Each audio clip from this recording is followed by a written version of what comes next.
Anyway, the person was Ian, up in Wrexham. We won't give a call sign, the the name would do. Judy knows who I'm talking about, and I think you know who I'm talking about too. He said, which I have said on numerous occasions, in metallic sounding with the UR6 QW. The 12-band unit is one you're using, and the one that Nick uses. And I noticed it quite a bit with Nick.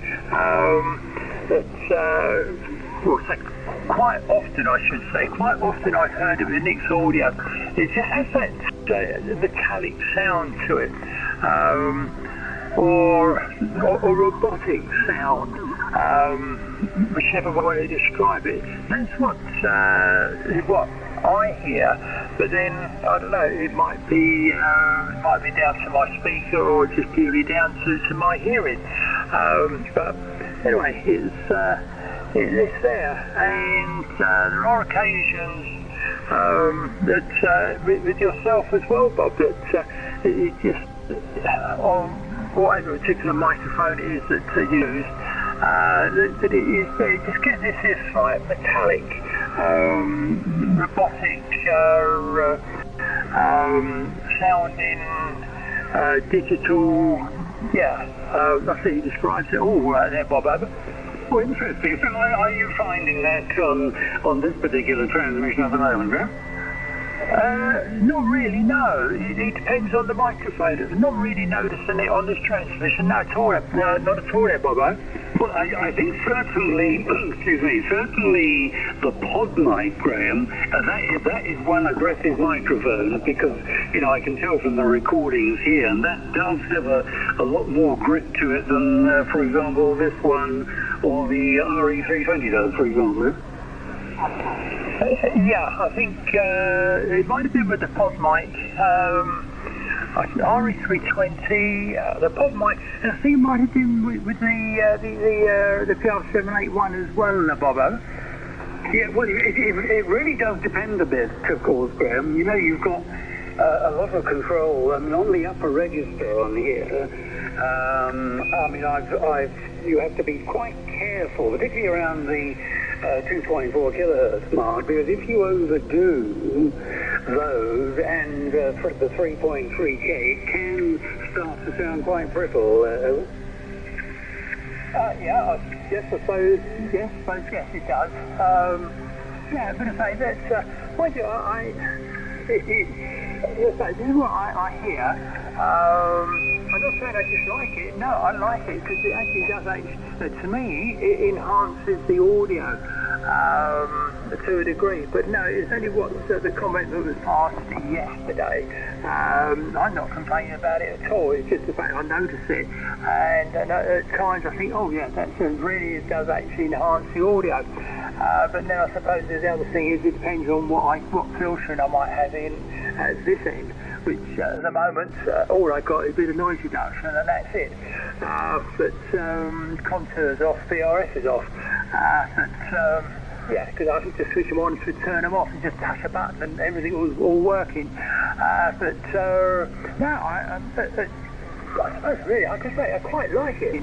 But no, it's only just purely for the conversation yesterday, Bobo. It's an interesting thing to discuss, naturally, and I do know what they mean, because I could create it here. You know, if I dropped off some of the low end and really pumped up, it would sound brittle, as you say, that slightly robotic sound. But as you also said, Graham, it, you know, to me, for our kind of work, I mean, we're not talking, you know, studio vocals or anything. This is for communication, but good quality communication, hopefully. I do think that it's the clarity which I seek, to be honest. I've worked several stations that have outstanding quality in one respect. It's very radio for uncompressed stuff, but it's not a lot of good for communication. What do you think, Julian, from the film? Yeah, well, it's rack two, isn't it? You know, it's very deep kind of audio. But I haven't noticed it with you, Bob, to be honest with you. But there you go. I'll have to listen a little bit more Nick perhaps is a bit more in that direction, but then maybe his voice, sort of leans more towards that kind of thing. I'm not sure what to say about it. But your settings, are they very? Well, obviously you and Nick must have prepared settings. Are they very similar? No, they're not, Julian. No, they're not. And Nick has actually, I've decided, Nick has quite a distinctive voice profile. It's quite different from most of you because, for example, when I'm looking, if I expand the trace here at the low end, there is much more individual bass tones. It's really crunched together like a fine tooth comb, whereas for most of you, and including me, they're a bit further apart. So he does have a very distinctive voice with a lot of product in it that none of us have. Yeah. Well, this is it, isn't it? This is what it's all about, really. This distinctive kind of tone that you have built into your body. You got to do the best you can with it, Bob. Go ahead. Perfect. Anyway, folks, look, it's 5:52. I'm going to make a move, but lovely to have had the word with you all this afternoon. Good to hear from Mike, a new station for us on 80 meters. And it sounds though he's got a tale or two to tell, particularly in respect to your interest, Julian. So I'm going to wish you well. I will listen around, of course, but I'm going to make a move, and we'll see you soon. So GCM is on signing now with M0CLG, GW0EIK. Passing it over to you, Graham. We'll listen before closing on the 80-meter band. Bye-bye. Yeah, okay, Bob G3MSL M0CLG. Right, 73 for now. Have a good evening, and all being well, catch up with you tomorrow. And yeah, Nick does have a very distinctive voice, and he has that slight Norfolk. I'm going to use the word twang. That slight Norfolk sound to as well. That slight Norfolk accent is there, but it's a very, very distinctive voice, and it is very, very pleasant to listen to. So there we are. Nick, if you're listening, you sound good and you're pleasant to listen to. Right, with that, Bob, 73 for now. Roger, Julian, GW0EIK, M0CLG. Okay, Graham, you had to say that, you see, just in case you get something nasty in your email inbox. 73 Bob, see you tomorrow. G3MSL, GW0EIK. Bye-bye. Bye for now, folks. Bye-bye. Okay, Graham. Oh, what's the news then? What's the weather with you? Well, the weather today is, it's 3 centigrade at the moment. Yeah, it's a little bit warmer than what it has been. Last night, around about 12:30, 1:15 this morning, it was teeming down of rain. Prior to that, everywhere was below zero. And then the rain stopped, and then and the next thing, the clouds, I think the sky must have cleared, because we got up to heavy frost, ice and what have you, so I reckon the roads must have been quite slippery after all the rain they had. And it was heavy rain as well, a lot of it. But anyway, it's all gone. What snow we did have, which came down on New Year's Day, because we still had a lot of it in the back garden. That's all gone, but I think tonight's going to be reasonable. Not too concerned about tomorrow, but weather forecast looks as it's going to be a bit awful later on in the week, Julian, over. Yeah, Bob said, and my daughter actually mentioned it to me, that there's some weather front coming on, so we've had a yellow warning, so I don't know what's going on. We've still got quite a bit of snow around here. Not as much. The rain had come, but not a lot of rain. But the road is very slushy, so I wouldn't go out in it at the moment and drive. So that's the way it is at the moment here. We'll have to see what happens with all this weather, because there's so much changing about, And people say, oh, why don't you buy a 4x4 car? I don't need it, and I don't want it. And the times that this happens, it's not something that I really need to spend money on to do all that kind of stuff. But there we are. And it's strange, because when I used to speak to my to my friend in Connecticut in the USA. He's silent key now, unfortunately. But anyway, you know, the discussion is to come around, Graham, to, oh yeah, I've got to service my lawnmower and also the snow blower. So it just goes to show how they, you know, they're really keyed up for all this. You know, go ahead. Well, you're right there, Julian. Yes, and of course we're not, because we don't get it like it. I suppose really, I was saying to Nicky, half hour ago, that if you lived up in the Highlands of Scotland, where you get a lot of snow, then I could understand that, and perhaps having a 4x4, use either say winter time, or if not, you just use it all the year round, because you need it because of the conditions that you're unlikely to get. But I know that you're on the west coast of the country, and it's going to be a little bit warmer down here in the southeast. Kent can get a lot of snow, really get a lot. We can here sometimes, but most of the time no. But there again, ebbs and downs, which is, I suppose, as the crow flies, about 2 miles away. And that's sort of 500, and the highest point I think is 580 feet above sea level. That's the highest point, and we're on the run up to that. And so we haven't got that height, but we've still got height, and then it can be actually trapped, or it comes over the downs and comes down onto us here. So yes, we can get a fair amount of snow, have done, and lots of ice. Then it gets very, very cold as well. It gets very, very windy as well. But to go down near the Kent, the depths of Kent, especially towards the east coast of Kent, you can get a lot of snow there as it comes down the east side of the country. So yeah, it's sometimes we do, sometimes we don't. So it swings and roundabouts, doesn't it? But no, I just before I come on to 80 metres, I spoke to HB9 ASQ, Bob, up there at the heights of the Swiss mountains, and I try to think now how much snow he's got. He did say quite a bit, and it was, I think it was -10, or it's going down to -10 or -12 tonight, you know.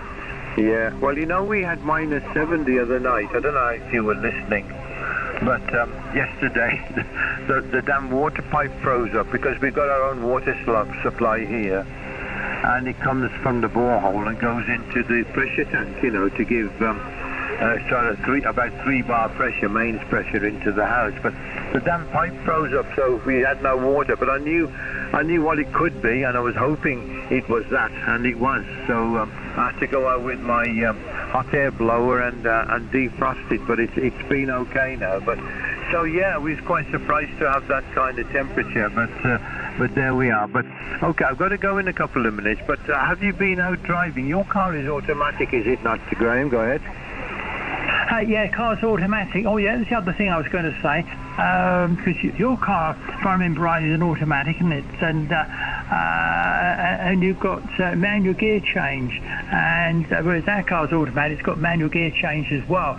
So if there's a lot of snow, all I would do is just use the manual gear change and just put it into first gear, and just stay in first gear, and just literally let tick over, or just a touch of the throttle pedal, just to pull away and keep you going, and not change gear, just leave it in first gear, and drive that way in thick snow and ice, etc., especially snow during over.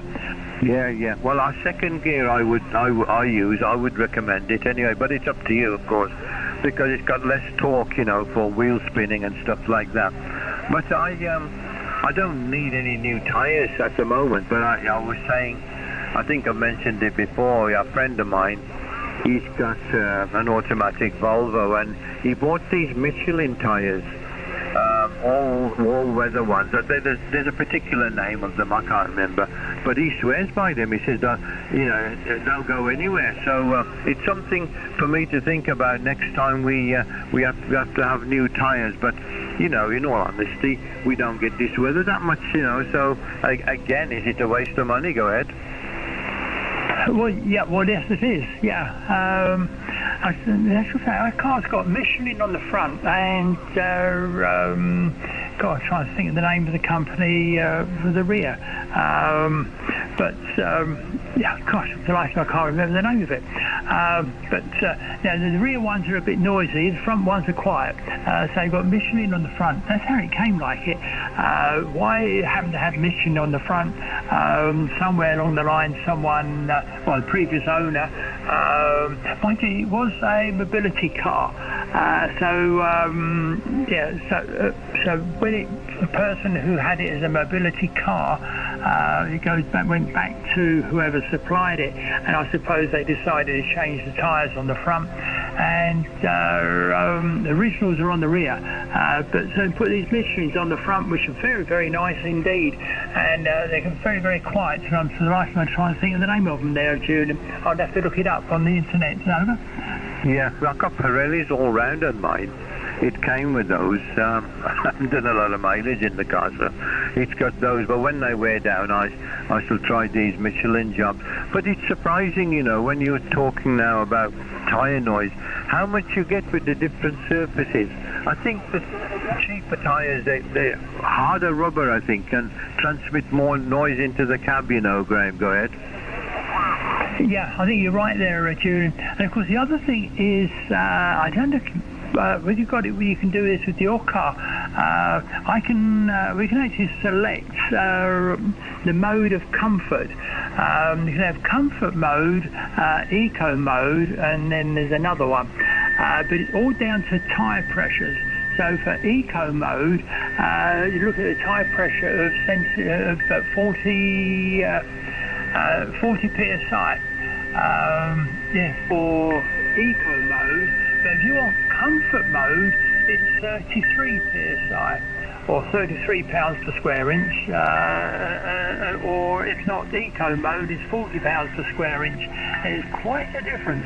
And the thing is, when you look at the label for tyre pressures for the car, it says 33 pounds, but when you look in the handbook, it then goes into the comfort mode and eco mode, and of course then you actually select within the actual onboard computer whether it's eco mode or comfort mode, and of course according to the tyre pressures that you want to use, and it goes in for an MOT. So what they do, they change the tyre pressures to comfort mode, which is designated on the label on the door pillar, and so what happens, comes up in the display, tyre pressures are down because I got it in eco mode, so then I have to pump the tyres up, Julian, over. That's a new nuisance, isn't it? I don't have that, but I mean I have comfort mode in. Maybe it does that, I'm not sure, to be honest. I've never really done it, but mine run at 33 for normal sort of 3 passengers, if you like. And then, you know, obviously more when you got more weight in it and things like that. But yeah, it's a hell of a game, isn't it? And you know, MOTs and all this. And I was saying to Bob, I'll have to go, my wife just popped in, but I was saying to Bob about the new eye test we've got to do, you know, over 70 now, and how they're going to go about it. But probably the optician will have to give some kind of notification to DVLA saying that you can see. Anyway, Graham, listen, I'll listen to your final now. I've got to get out of here, but I'll catch up with you tomorrow and we can chat some more. Have a good evening. M0CLG GW0EIK. Yeah, okay, GW0EIKM00G. Well, just one final thing. In eco mode, the difference between eco and comfort mode. And when I say eco mode, it does make a hell of a difference in regard to the amount of fuel you're using. So it's more economical in eco mode. And the tire pressure's at £40 or 39. I usually put around about 39 actually, rather than 33. It uses more fuel, so with the tire pressures, I'm a bit of a Scrooge there, Jude. So there we are, or petrol anyway. Right, with that, Jude, 73 for now. Have a good evening, take care, and catch up with you tomorrow, I hope. GW0 EIKM0 Silgy. Bye for now. Yeah, bye, guys. 20 over, by the way, no problems at all. Yeah, see you tomorrow. Yeah, these cars have so many electronics. I used to love to service cars back in the day, but you can't even get under them now.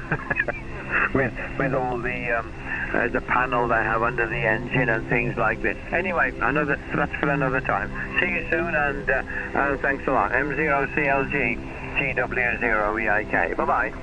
Yeah, bye for now this year, and yeah, you've been up there sort of 20, 15, 20 over 9, a little bit of QSB taking it back down, and yeah, likewise myself, no doubt. Right, 73, take care. Yeah, bye-bye. Golf 3, Sugar Whiskey Radio.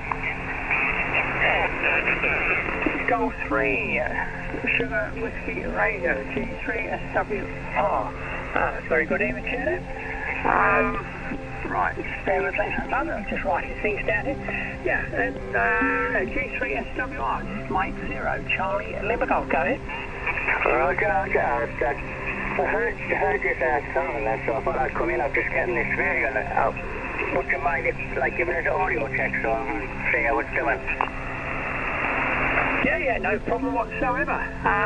My name, by the way, is Graham, as in Golf Romeo Alpha Echo Mike Echo. Location is Worcester Park in Surrey, the border of Greater London and Surrey itself. So the location there. I wonder what the name is. G3SWR M0 CLG. Yeah, the name here is Mike India Charlie Kilo, and I'm based in sunny old Sunderland. Yeah, well, sunny Sunderland, very nice. See, we're about 10 over 9. Right, the audio sounded fine. It's very, very readable, very, very understandable. The only comment I'm going to say is only just hearing you for a few words there. There's a very, very slight, like I say, a boxy sound. So I'm just wondering whether you're using a standard microphone with the radio, not knowing what the radio is, but there we are. I just wondered whether you're using a hand microphone, over. Roger on that, yes, it's a hand microphone. I'm using the FT2000D. Oh, an FT2000D. Oh, you're a lucky gentleman there. My goodness. Right. Okay, fine. Well, you can have interesting fun and games with setting the audio up, and it's very, very easy actually if you think about it. But of course the thing is, if you're going to use a standard microphone, or whether you're going to use another type of microphone, because what I'm going to say is you've got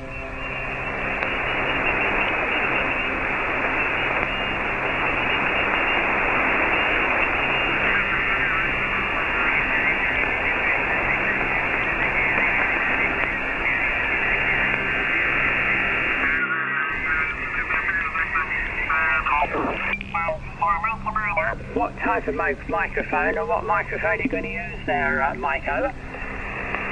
Golf 3, SWR returning, yeah. Basically, I'm going to use what I use on my FTX10. I've ordered the adapter, and I will be using my Heil Pro 7 headset.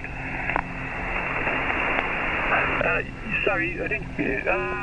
right, you've got these 10, you said you can use a Heil Pro set, did you say, over? Roger, I'm going to use the Heil Pro 7 headset. That would be the headset of choice. Use it on me FDX10, but we're just getting this radio. It's like I'm trying to just get a grip with it. Yeah, right, okay. Well, what else did you suggest?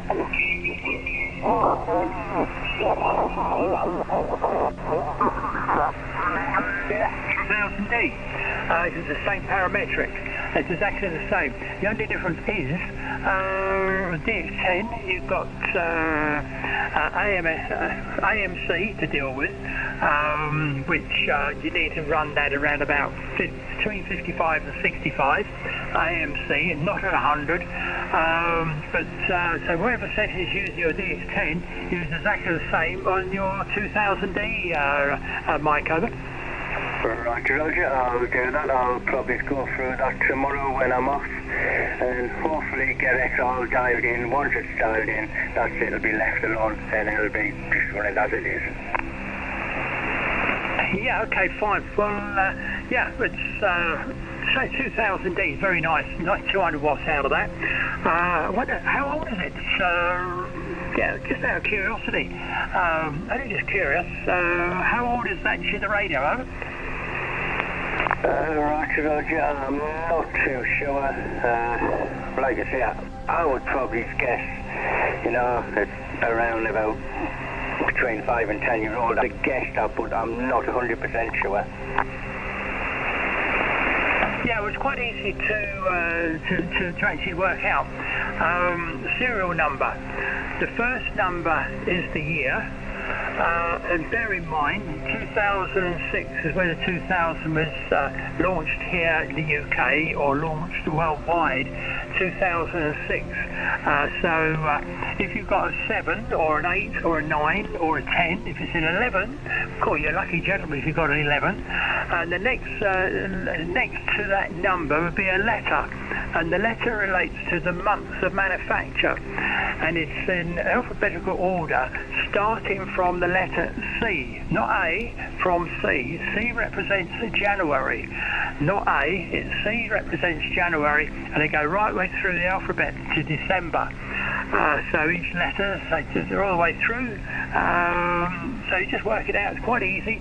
January is the letter C, and so you've got a number, which might be 6, could be 7, could be whatever, no higher than, I think 12 is the last of them. So if you've got 12 with the letter C, for argument's sake, then that's 2012, manufactured in January. Over. Roger, Roger, I'll note it. I'll have a look at that tomorrow, and that'll be fun. I never knew that, but you learn something every day. Anyway, with that, I'll say thank you very much, and I'll go basically check on the XYL.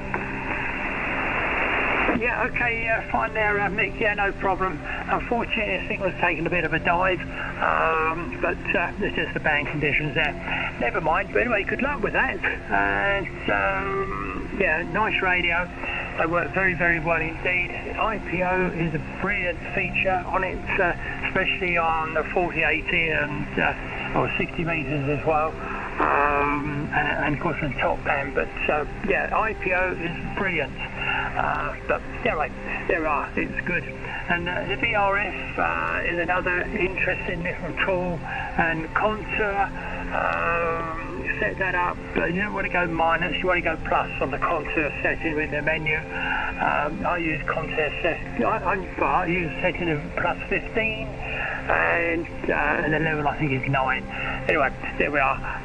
But there's lots of things you can do with that that make it really sound superb and receive extremely well as well.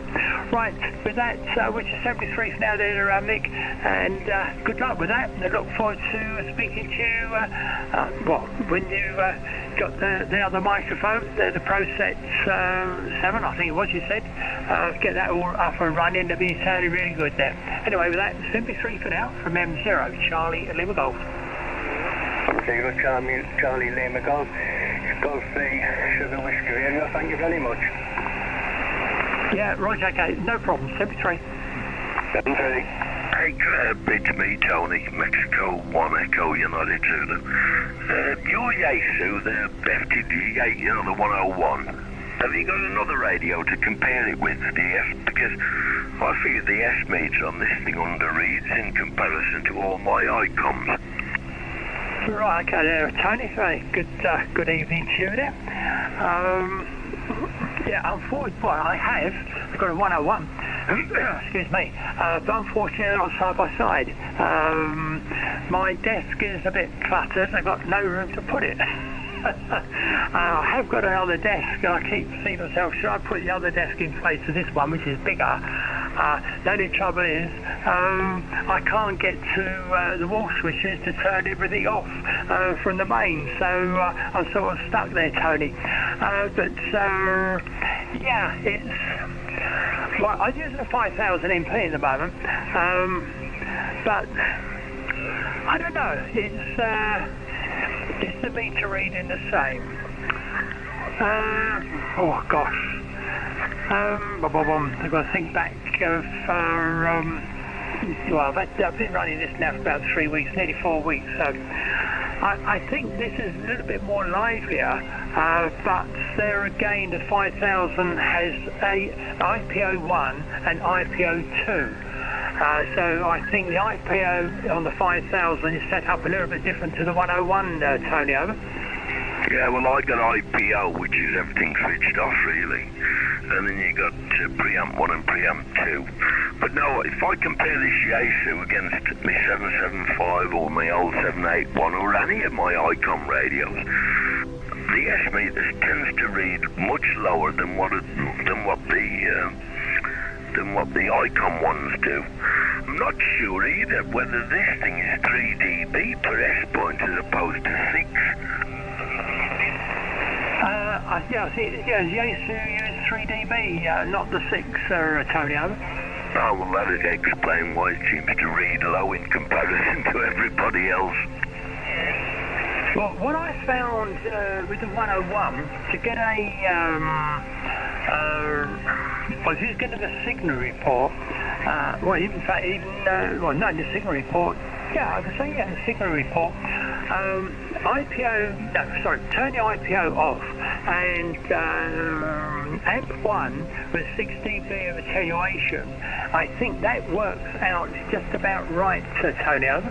Okay, yeah, I've often wondered about it. I mean, it works, you know, it works okay, it's just people get... Florida. Italy station, number 4. Voilà. Attends là, faudrait mettre que je pende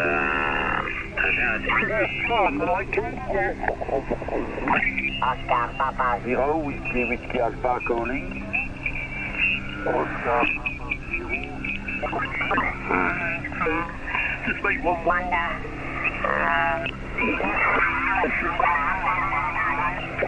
Whatever damit in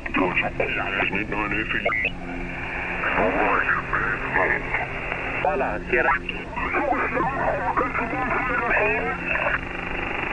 Nee, das ist doch alles gut, das läuft ja noch. Natürlich, wenn die warme ist einfach.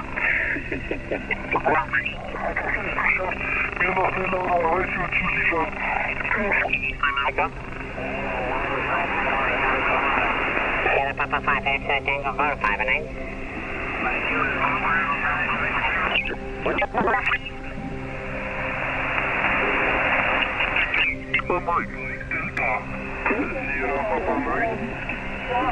Sierra Papa 9. Sierra Papa 9, November Sierra Quebec. November Sierra Queen. Sierra Papa 9, November Sierra Queen. 5920. 59, danke. 2673. Mike 0, Whiskey Lima Foxtrot. Oscar Echo 6, Mike Delta, Reinhard, 59 plus 30.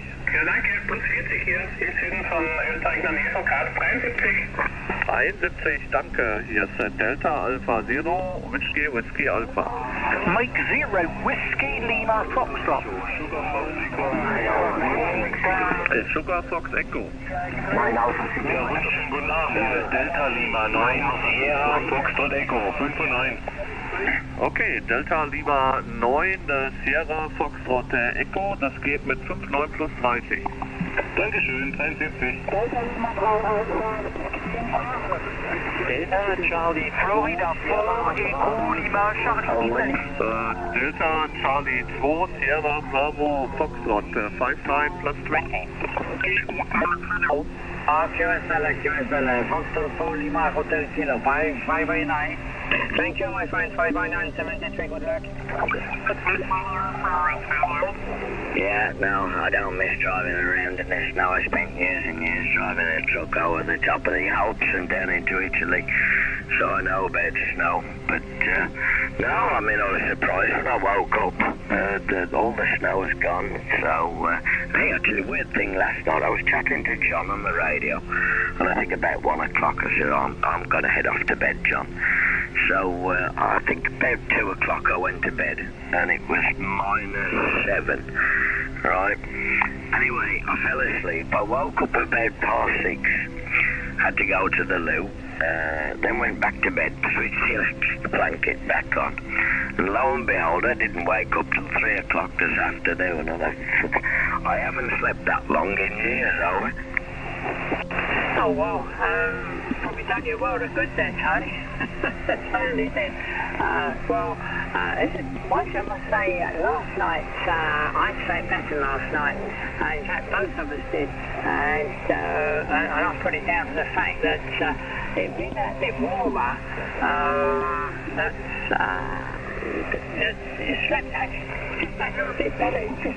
It was just, the temperature was just about right. I'm in with duvet and all the rest of it, and I don't know, it's about 13, 12, something like that is. And, yeah. 5. John is between 8 and 9, but again, I really don't care. He's also Q5, so we're all, well, certainly you two to me are Q5. Yeah, Wednesday, I remembered Wednesday's your church morning, Bob, so that kept you busy. And, well, I'm going to do what my wife does to me, you know, changing light bulbs if you're up at any sort of... Oh, noise from the calendar is really huge to bother me. I broke down once in France about a week before Christmas. I think I was around Orkney or somewhere like that. Anyway, the diaphragm shot off the front of the engine, hit the radiator, busted the radiator to pieces, which held 16 gallons of water. And I was filling it up out of ditches, you know, managed to hobble along to a service, decouple the trailer and push the tractor unit up against the wall. Anyway, I got it. We had ropes and sheets in them days. Not that I was running a tilt, but I still had sheets on the roof. And I tilted the cab and I put the sheets over the engine, and I had one of these chemical heaters. They were lethal, they were. You couldn't see the flame.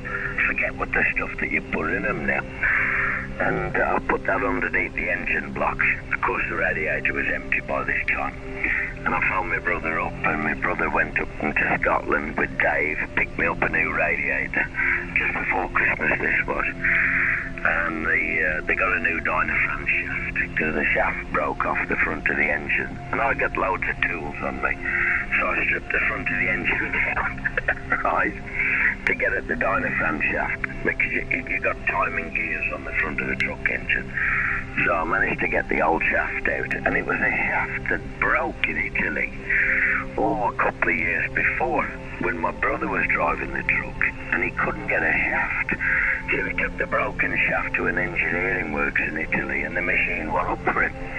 Anyway, my brother fitted it, and then my brother Neil said, you know, it's okay, that shaft will be okay. But we didn't replace it with a factory part. Anyway, it failed.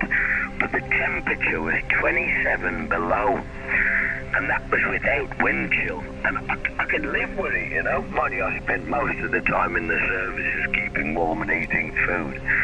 But nowadays, oh dear, I feel my feet and my fingers when I walk outside. After 5 or 10 minutes, I want to come back, and I'm like a bloody ice cube over it.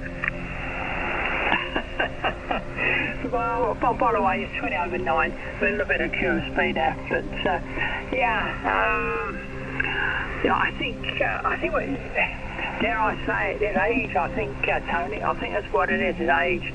And of course, the body, if one's at home and not working anymore, I mean, I used to work outside, not doing what you did, but I worked for a dairy, and I spent a good number of years delivering milk. This time of the year, I've worked in some snow and frost and ice and so forth. and they've got really cold, and then your hands warm up, and then someone gives you a hot milk bottle, empty milk bottle, or something, then warm your hands up, and you just hold it with your thumb and finger, because it destroyed everything that you've gone through, because your hands then set the cold because of it. That was, so in the end, delivering milk. Anyway, I finished up being the manager of the depot in the end of 38 rounds, and in the winter, when the sort of temperature down around about -7, -8, -10, you used to go in the fridge, and then the fridge is where you drove, forklift to drive the milk. They used forklift to get the milk in the fridge, so they were big, as you can imagine. They used to go in there and get warm, because the temperature in there was around about 4 degrees Fahrenheit.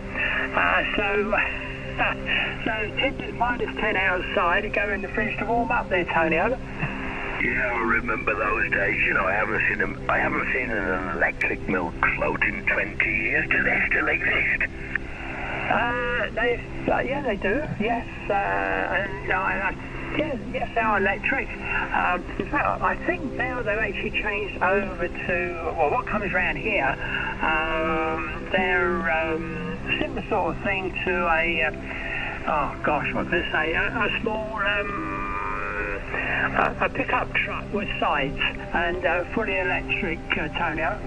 Yeah, no, I haven't seen an old milk float well, I haven't seen anybody delivering milk in 20 years. I thought the supermarkets had put pay to them all over. Well, I think here, I think a good part of the country, I think you're right. But they come round here, around about 2 o'clock in the morning. In actual fact, next door to us, fella next door, when we moved here, I didn't realise I was moving next door to a fellow worker, and I said, God, when I saw him, I thought, oh my God, fancy moving next door to you. I was his boss at one time, and but anyway, neither here or there. And he was driving a van, a small van, but fully electric. Started off with diesel ones, and they've gone over to electric. But he used to leave here at 12 o'clock at night and go to the depot, load up, and then get home about 7 o'clock in the morning.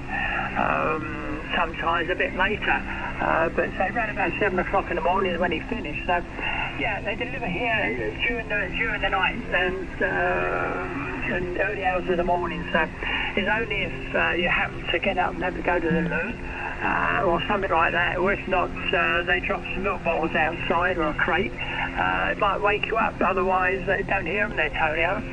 Yeah, I kind of miss those days of the milkman and whatever.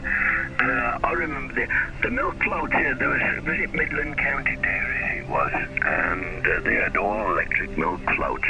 Those batteries, how long did those batteries last for, and what voltage were they over? Right, the voltage, they were 2.2 volts, and majority of them were 36 cells, and it could be, I try to think now, there's 36 either side. So 72 volts, I think altogether it was 72 volts, but the amperage was absolutely enormous. You wouldn't want to hang on the end of the positive negative, believe me. The amperage was huge, but total of 72 volts. But I did have, in my depot, I had one of them that had 48 batteries, and it had a booster button, and it would do 35 miles an hour. And I'm going back now, let's think. I'm trying to think there, around about 1990. Yeah, around about 1990, there we are. 35 years ago. And this particular float had 48 cells, and there was 7.2, and the booster button, and I tell you what, that was unbelievably quick. Because you pull away a set of traffic lights. I drove it a few times just for the hell of it. And you pull away from a set of traffic lights, and you just think, well, you put electric milk flow pulls away slowly, and of course you got cars on the outside of you, and then you hit the booster button, and you went off like a rocket, Tonio. Yeah. My brother's got a pretty quick car. He's got over 1,000 horsepower supercharged Ford Mustang. You know, it's fully set up for racing, really. And was it last year? I think it was last year, the beginning of last year. He went to Santa Pod, and there was a Mustang meeting there. Anyway, he came second, even though he'd got road tyres on it as opposed to slicks. But they're the biggest ones you can get under the arches. But there was an electric Ford Mustang. It didn't really look like what a Mustang should look like. But anyway, I've got a video of it on the computer. The electric one pulled away quicker than you know, the petrol one, than Danny's car. But about a third of the way down the strip, and my brother got past him. You know, it's just over 1,000 horsepower. I don't know what the horsepower of those electric motors are, but they're just up the electric, you know, electric motors. They're maximum torque straight from the word go, aren't they? So they're absolutely ballistic over. Well, yeah, you're right there. M1E, you said, isn't it? M0, yeah, absolutely ballistic, as you say, yes. And if you think about it, the weights that's on a milk float, because of it, going back to this thing, not the bottles that you use today, but the next size up back in the 80s, back in the 70s, back in the 60s, because I started in 1969, and 20 pints, a crate of milk weighs 40, I think it was 45 pounds, either 42 or 45 pounds. Now, if you imagine having, let's say, roughly, well, in those days, everybody had a milkman, but you probably have around about 30 to 35 crates of milk weighing sort of 45 pounds a time. So use your calculator and work it out, Antonio. Yeah, okay, hey Graham, I'm going to leave you be. I just spun the dial across the band, and there was an Italian guy about 10 or 15 kcs down, and I had a quick word with him. So the band looks in good condition. Oddly enough, last night, I mean most nights around 11:30, I put a call out on 80, and I monitor myself sometimes on Hat Green, and the band conditions, most nights are rubbish, but last night they were pretty good. But it looks like has it been open into Europe and that today, over? Well, that I don't know. I've only been on 80 here since just after 5 o'clock, about 5:15, sort of 5:20 actually.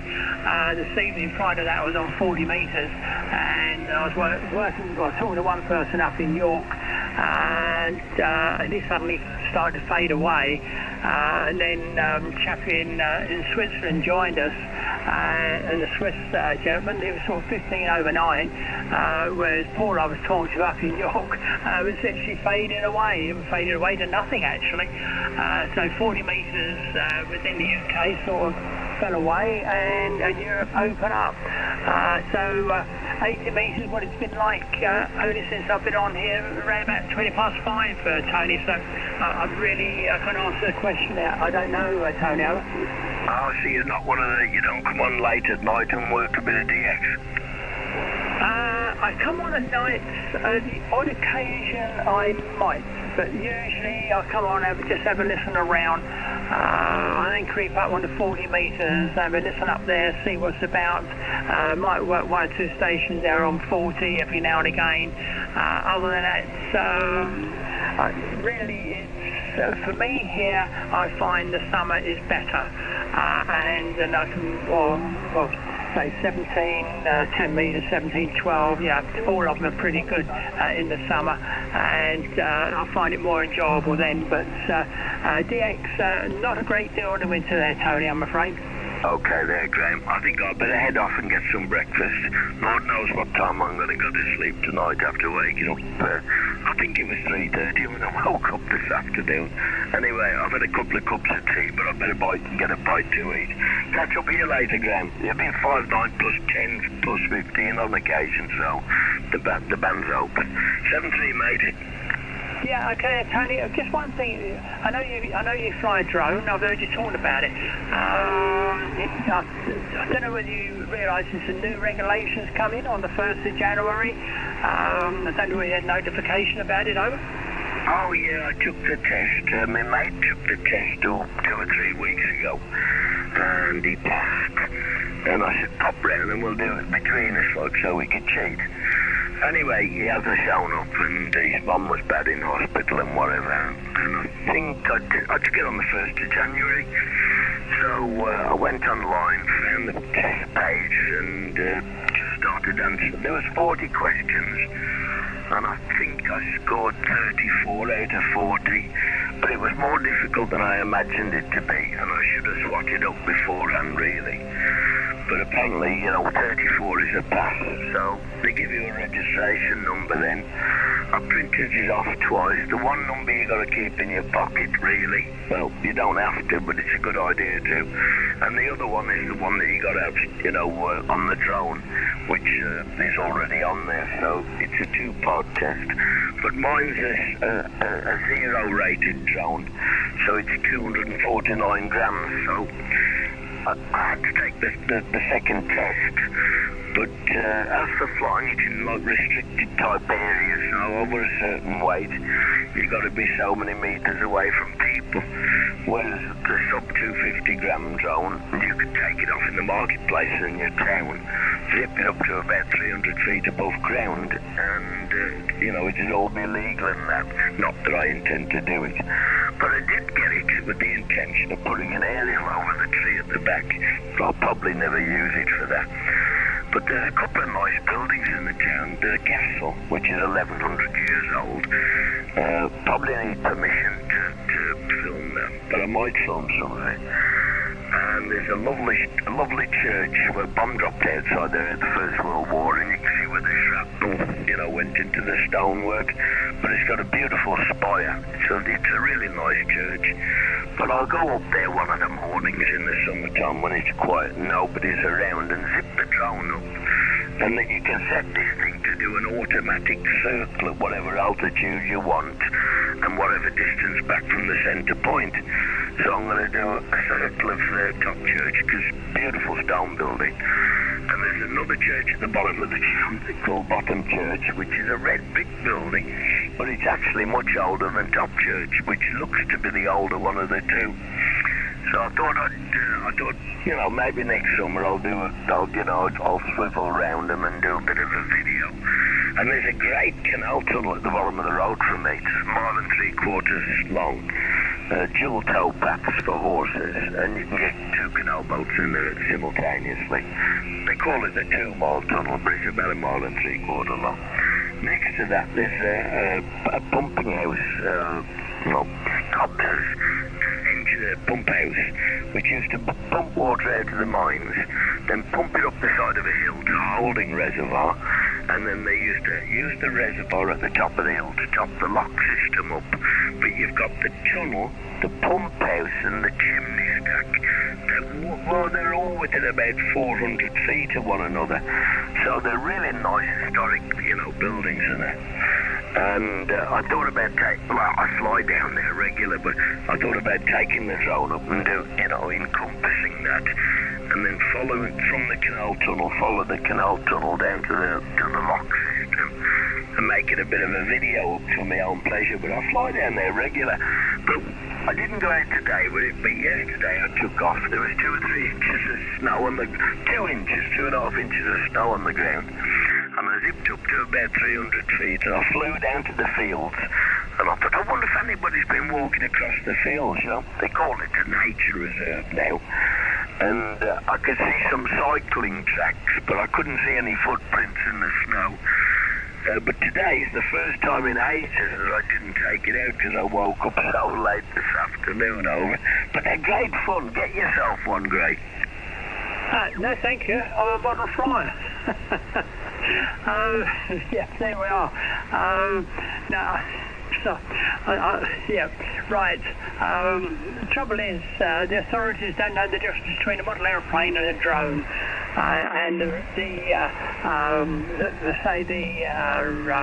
exam one has to do a lot to do with drones.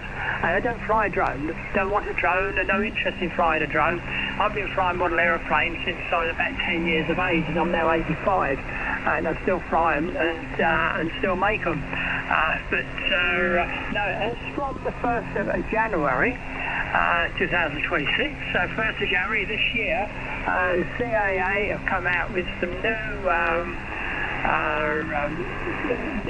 new rules and regulations, and one of them is quite interesting. It says all UK class marked drones, and they come up with the UK 1 through to UK 6, will need to broadcast their operator's remote ID.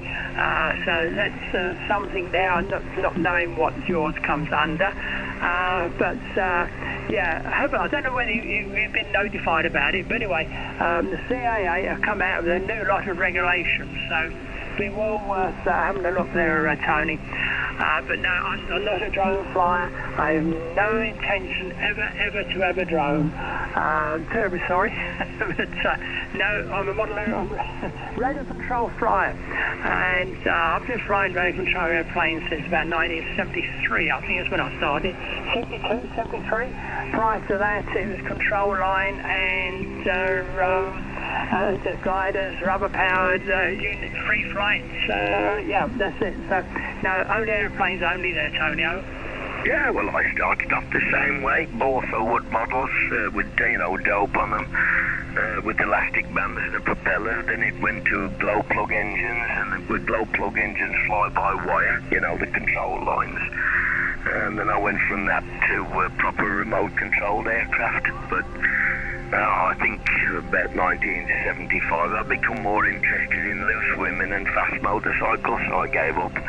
And I did buy one of these mini drones about 10 years ago, and it wasn't one of these clever, smart ones, that flies itself more or less. Well, it does. But I crashed it numerous times in the backyard, and I gave up on it. And I thought about buying one for years. I thought I'll get hold of one. Anyway, I watched a video on this particular one I got. It's called a DJI Mini 5 Pro. So, and it's phenomenal. The camera on it's great. It's 4K, 60 frames a second. It's like watching your HD TV. Phenomenal camera. The more you use the camera for, filming, the battery life drops off. But I just use mine just for fun, I see a building or, something I'm interested in. Like the air tunnels that feed the tunnel, the 2-mile tunnel's got 7 shafts going down to it. And they look like gigantic pepper pots, They're several hundred feet deep. I mean, when I used to walk through the tunnel or ride a bike through there or whatever years ago, so, I thought, where's that pepper pot? And it comes up in somebody's back garden, so I go and chase it down, and you can follow the line of the tunnel and stuff like that. It's just interesting, you're not flying it over people, you're flying it over fields and canals. They seemed like there was a bit of a festival on last week, or the week before, down by the canal festival, and there was about 10 or 15 canal boats, and I didn't walk down there to look at them. It wasn't a proper... Normally you might see 1 or 2 boats moored up. Usually at this time of the year you don't really see any. But there's a boatyard down there and whatever, and I thought I'll take a fly down there. And there were 6 or 7, fairly large canal boats, 50 to 70-foot boats and whatever. But I started off the same way. I mean, I remember being at school, we made the balsa wood models and elastic band and propeller. But by the time I was about 15, I gave up on it, and I was more into the motocross bikes and whatever. But I'm really happy I'm really glad I bought it. It's phenomenal, It really is phenomenal. It flies itself, more or less. It's got return to home, so you set the home point when it takes off. It picks up about 32 satellites. zip it off up to say 300 feet above ground. You set the return to home at the near the maximum altitude, which is 400 feet. So I got mine at about 380 feet. So the return to home, so it won't bump into any chimney stack or whatever. And there are a couple of chimney stacks near me, which are fairly tall. And some big radio towers, which are 400 feet plus, but they're a good distance away from me. And I think I get a lot of interference from those. There's 3 really big radio towers. One of them's well over 400 feet. But when it gets into the lobe of one of the transmitters on the radio tower, the signal level drops on the remote control and whatever, so I keep well away from them. But I'm having bloody great fun with it. It's like being a kid again, over. Yeah, I can understand that. Yeah, I really understand that. Yeah, they can be fun. Yes, they can. But yeah, well, enjoy yourself. That's the thing. Just be careful. Just enjoy yourself. As I say, I mean, the flying site for me is about 15 minutes away, and flying 580 feet above sea level, and it's going ups and downs inside the Epsom race course where they run the Derby, and that's where they've got a club there. It used to be a public flying site. It always has been a public flying site until 2006, and a certain MP decided to try and stop us from flying. The only way to get around it was set up a club, and that's it. It's been operating since there's a club since 2006. But yeah, I won't say who the MP was, but local MP for Epsom. Anyway, there we are. Right, so with that, Tony, looking at the time, I'm going to go downstairs. Need to get the evening meal ready. Be ready in about 10 minutes, if that. So the time I shut things down here, I should be just about on time. Anyway, good talking to you. You take care. Lovely signal from you, as always. And I do hear you a bit further down the band. Sometimes you're on 3.697. Or if not 1933. So I do have a listen around. So anyway, thanks for giving us a shout. Happy New Year to you there, if I didn't say it before. And take care, look after yourself, and we'll speak soon. One is AM0. Take care. Okay then. Oh, do you use the flying gap on your telephone? On my phone, I've only got an Android. My phone's a phone, and I don't do anything else with it, Tonio. Yeah, I know there's a flyer app which shows you all the restricted areas around the world, actually. There's a flying app. I'm just pulling it up on my phone now. Come on, search. Where's the search button? Come on, search. And it shows you all the restricted areas, restricted airspace, and it's updated every day. So let's say there was some sort of special event going on in the bit of airspace that where you intended to fly. It brings it up on the app. Where's my magnifying glass? Hold on, bear with me a minute. I keep magnifying glasses dotted around the house because my eyesight's not what it used to be. It's called Drone Assist. Drone Assist. Download it onto your cell phone, Android or otherwise. You put your postcode in there, and then it shows you all the places which are restricted, such as round here. The only restricted flight area around here is off Paddy Green Airport, which is 7 miles away, so there's no restriction as such. But it's a handy app, and it's updated every day, so if you want to go flying, you just take your phone, click on the app, zoom into the bit of airspace where you intend to be. You can see if it's clear, you're all clear and green to use it. But it's called Drone Assist. Anyway, 73 Graham, been a pleasure as always, mate.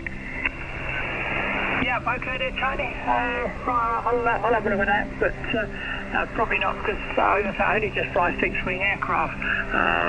But interesting though, very interesting. I'll perhaps have a look at it. Right, with that, which is 73, have a good evening, you take care, and keep warm as well, stay safe, and mind the roads there. So with that, I'm off and away, M0, Solgy, off and going clear, and shutting down and going down for the evening meal. Bye. Mexico 1 Echo, United Zulu 2.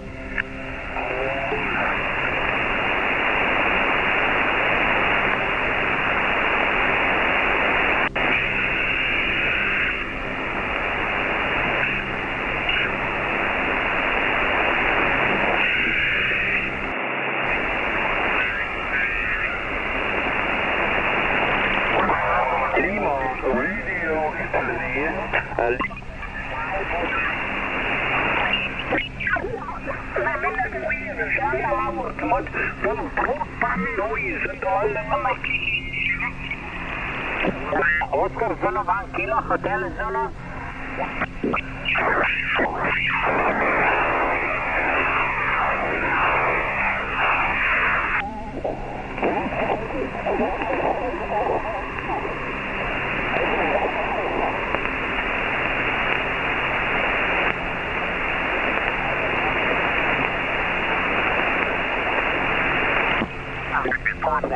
Florida 6 Delta Juliet November.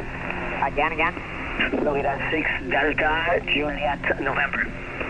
Again? Florida 6 Delta Juliet November. Yankee Oscar 0 Whiskey Alpha. Yankee Oscar 0 Whiskey Alpha. Yankee Oscar 0 Whiskey Alpha. Echo Alpha 8. Wow. Before the 1.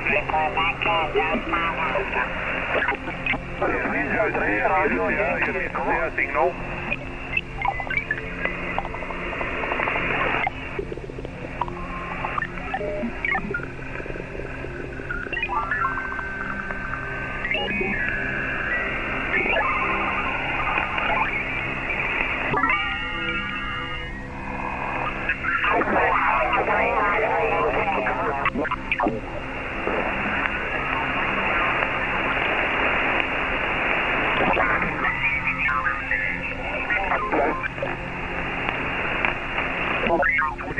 Your signal 5 and 9.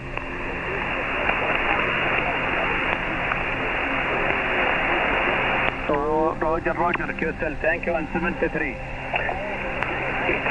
Hotel Zulu 1 Tango towards the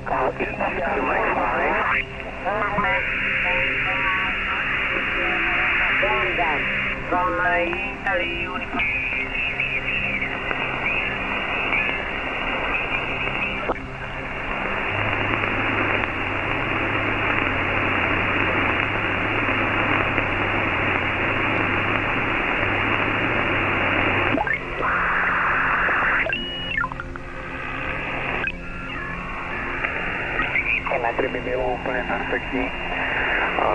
Maximálně to tady můžu na svém pozemku postavit nějak. Landflight auf 80-60 vertikal dran, ab ist natürlich schwierig dann, ne?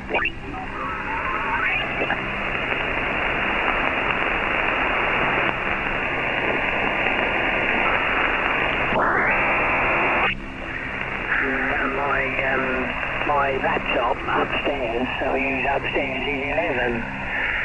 So, there are differences, I suppose. I haven't got them networked.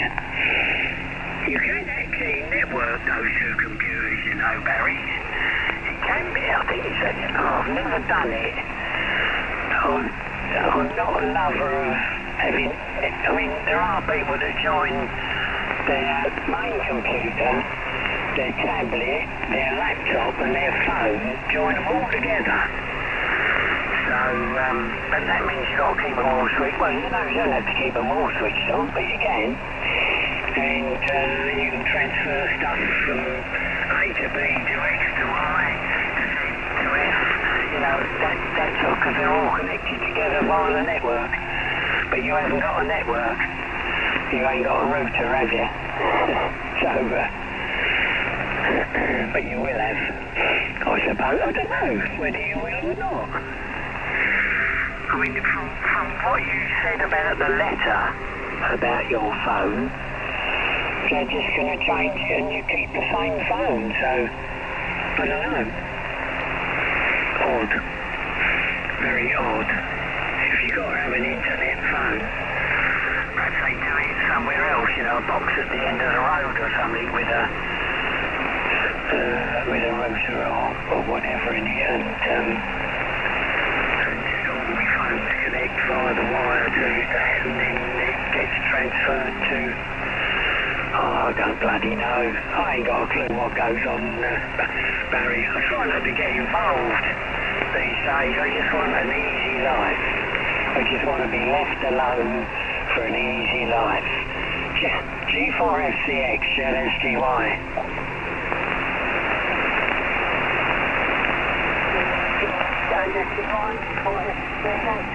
Yeah, quite agree. I'm a bit like that these days. All these problems that keep cropping up. Yeah. Right. Well, I don't know about that. Looking through machines together now. As you say, I've only learned from what I've, done myself. That hence you can make mistakes. I've done nothing serious. The only thing I ever put on this laptop when I first got it, I was trying to do something, and it's still there actually. There's something to do with I don't know why, but it's slash scan QT. And something I done, just can't get rid of it. It came up the other day, I was going through. I did ask somebody, I probably asked,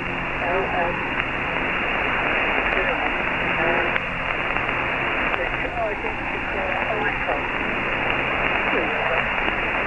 The one's got a minus sign.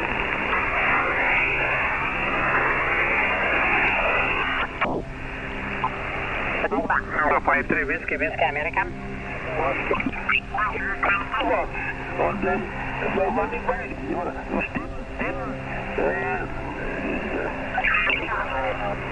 Line out. Upon India 7 Hotel Delta Bravo calling CQ and standing by.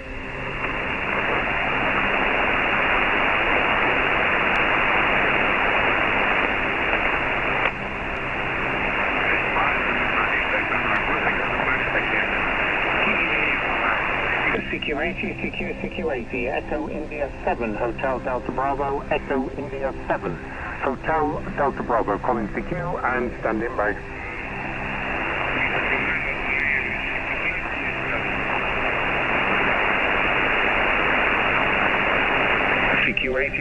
CQ80, this is Echo India 7, Hotel Delta Bravo, Echo India 7, Hotel Delta Bravo, calling CQ and standing by.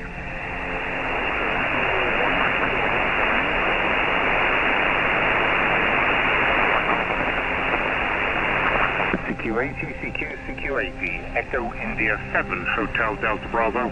This is Echo India 7, Hotel Delta Bravo, calling CQ and standing by.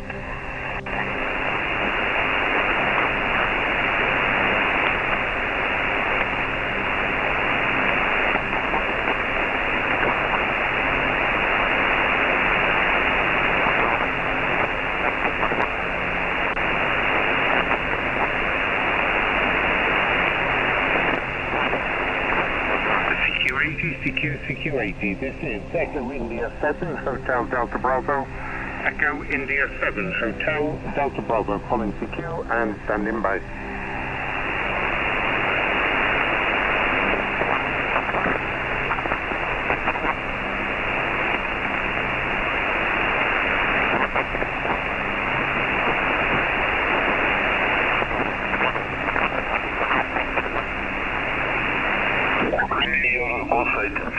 Delta Alpha 0, Whiskey Alpha, QZ. Perfectamente, Manolo. Bueno, pues dropping Bob, the band is dropping.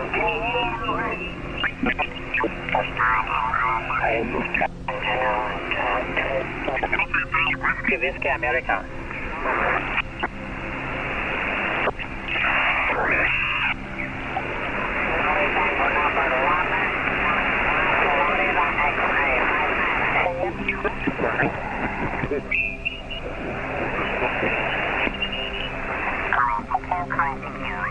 India 7, Hotel Delta Bravo, calling CQ and standing by.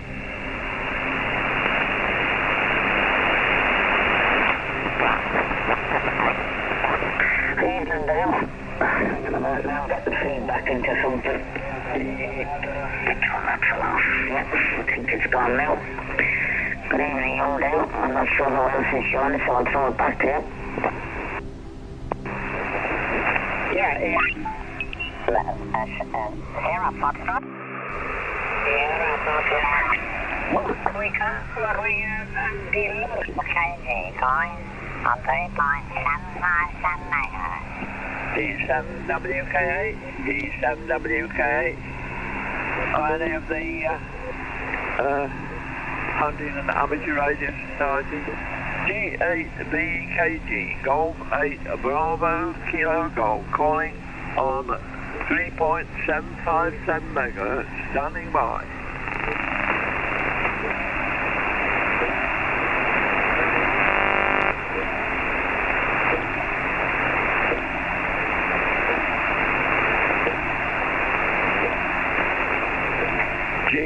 G7WKH, G7WKH, G7WKH, G4CP, G4CP, G4CP,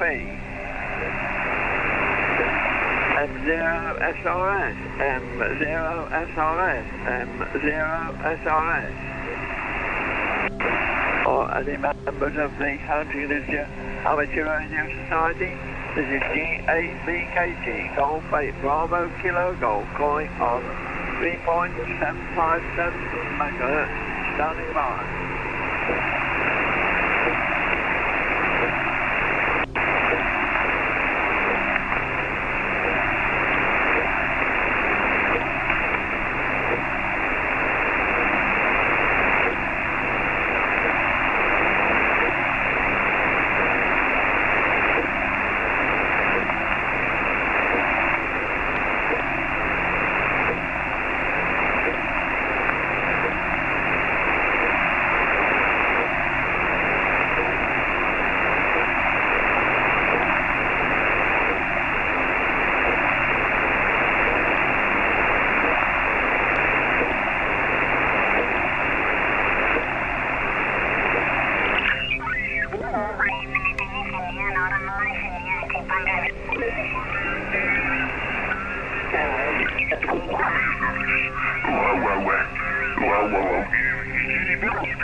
This is Florida 4, Mike Victor X-ray. Good evening, sir. You're 59.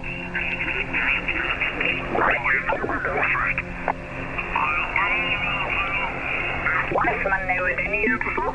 Okay, I'm going to say hello and don't let me at all see the time.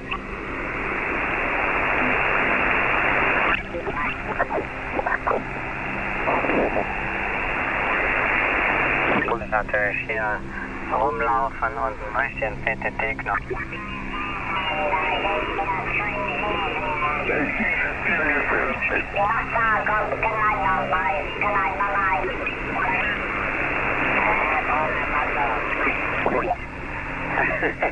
But he had to have that done on a regular basis, like every 2 or 3 weeks.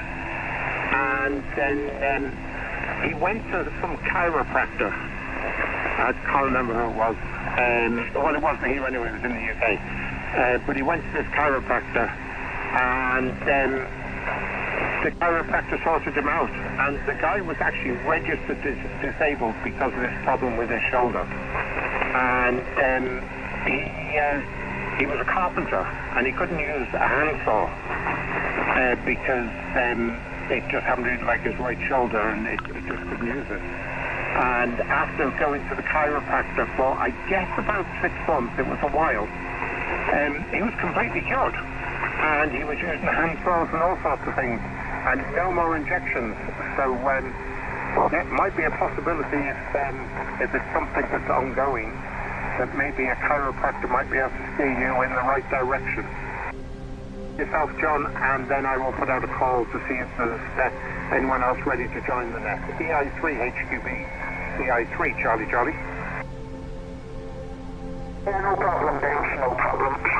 Good call. I'm going to make him a cup of tea. So I'm fine. I did These both were guys who went at me with a set of darts. He called them acupuncture needles. And my shoulder looked like a hedgehog.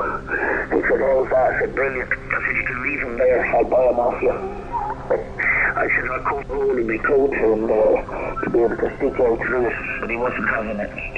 So I'll put it back to you, Dale. I'm just going to make the button a quick break while we'll see if anybody's joining the net. Echo India 3 Charlie Charlie from Echo India 3 Hotel Quebec Bravo. Yeah, okay, John. You go and earn your brownie points there, and hopefully you'll be back fairly soon. This is Echo India 3 Charlie Charlie. This is the Collective Communications Wednesday net. Is there anyone like to join? Go ahead now. Echo India 3 Julia Dina Bravo.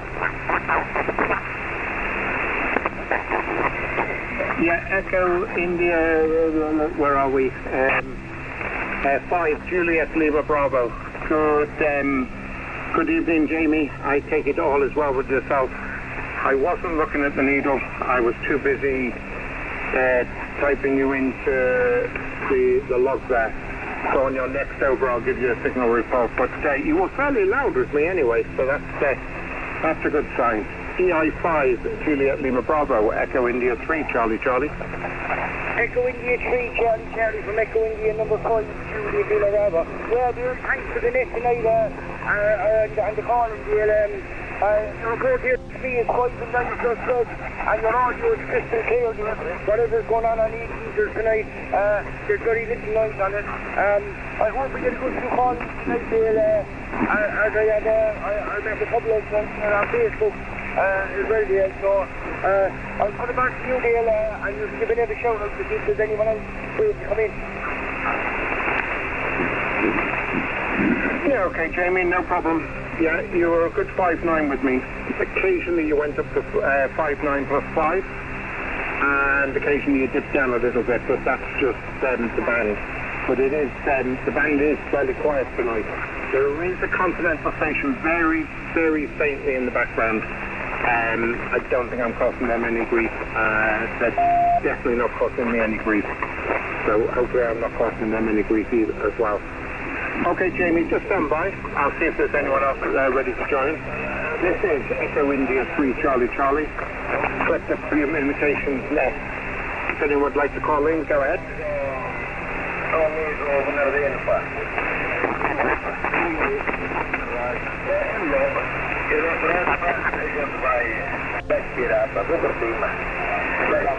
No, just there is a little bit of continental splatter there, but you know what?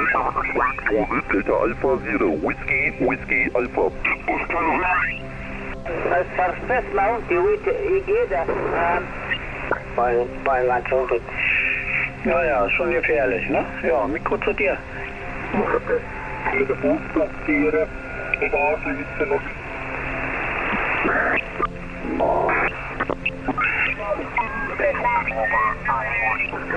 Good evening, 5-9. Era Papa Radio Lima 4. 5-9, 73, thank you.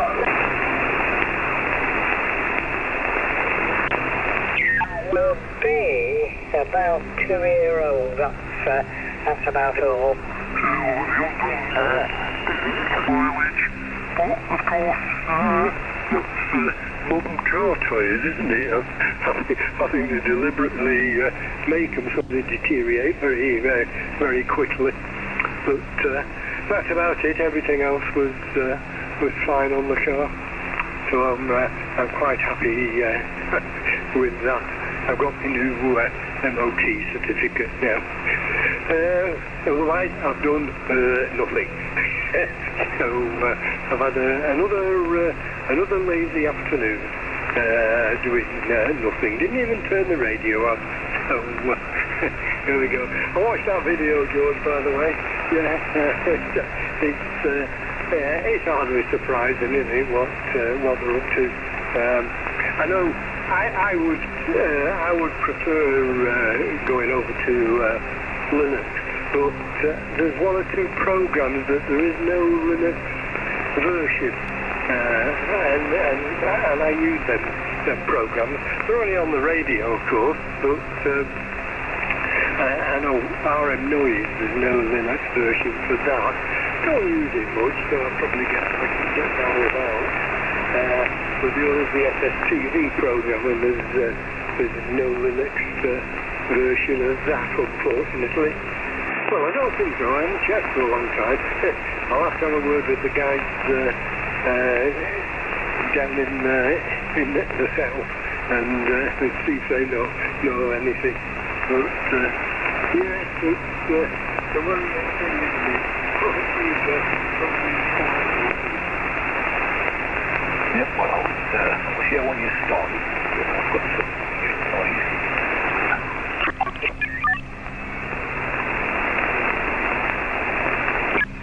NDR war richtig korrekt, ne?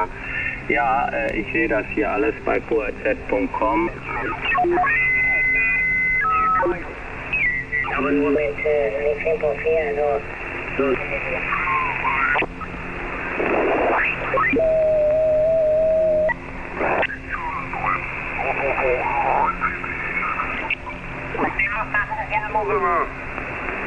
Doch, das ist ja immer voll, weil die Anwälte...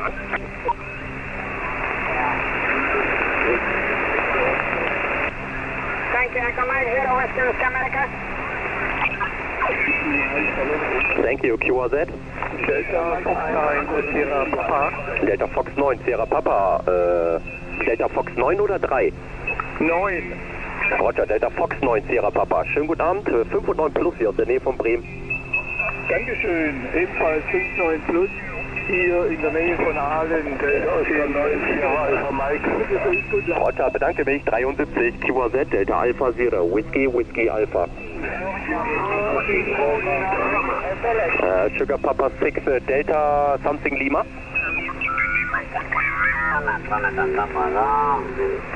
Yeah, good evening, 59 also, thank you, 73.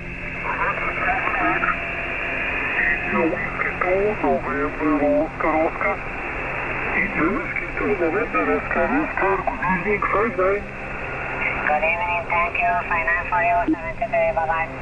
73, thank you. Delta Lima 3, Kilo Bravo Bravo. Delta Lima 3, Kilo Bravo Bravo, good evening, 59. Good evening, yeah, 5-9 also for you. Have a nice evening. Have a nice evening, good luck. Sierra Oscar 3, Whiskey, America. Delta Lima 2, Alpha Bravo Charlie.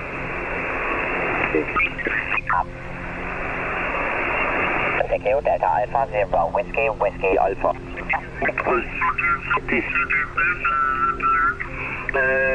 Si tout à l'heure il y avait quand même 8 Bravo Mike Bruno qui va arriver 9 plus 5, mais à première vue c'est la propagation qui varie. Ça varie. Ich bis jetzt hab natürlich klar mit der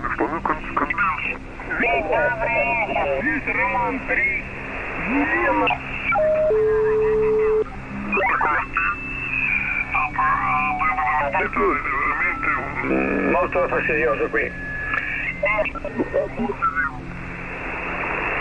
Ich kann dir noch ein Bier rüberschicken, Franz. Leckere Stauder haben die da noch bei Schröder. Da war das Glück perfekt.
hace un montón y luego tira un calor tremendo. Yeah, I know that you said that the conditions are being pretty difficult. But right now I'm 9.4 degrees. But last night was our coldest night of the year at 2 degrees above sea. And this morning, Bisharan said that there was frost on the car. But that is our worst winter, thankfully. And we've been out today shopping for our monthly food shopping, and it was very nice. We ended up going to a cafe and having a nice cafe, looking at the coffee, looking at the sea. Mark, over.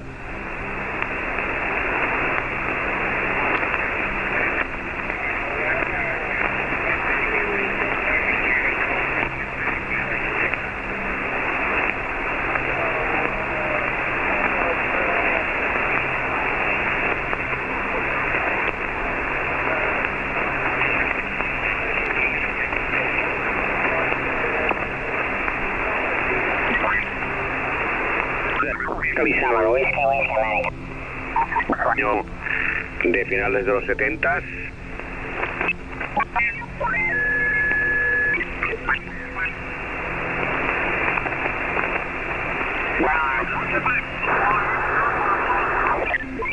Yeah, guys. November 8, Mike Eco Alpha.